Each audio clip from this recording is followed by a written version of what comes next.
This is the YouTube fast food reviewer, and today we're reviewing the grilled chicken club from Chick-fil-A.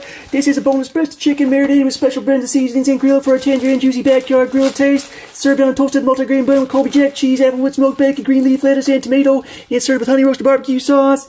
Let's see here if we look inside. There's that bun right there, very nice and earthy. You can see them seeds and oats and stuff. Here's the applewood smoked bacon. There's that Colby Jack cheese right there. You can see that. You can see that special chicken breast with them grill marks right there. You can see all the seasonings. Some more of that Colby Jack cheese. And there's those tomatoes. And a slice of delicious lettuce. And then the bottom of the bun. There's some toastings on there. See how it tastes.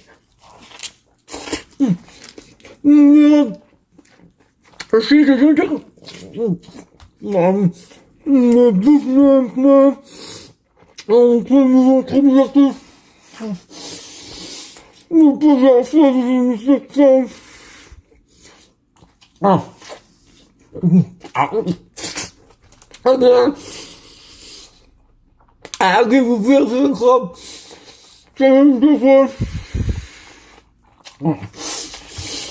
Stop. Please stop my YouTube channel. No fast food.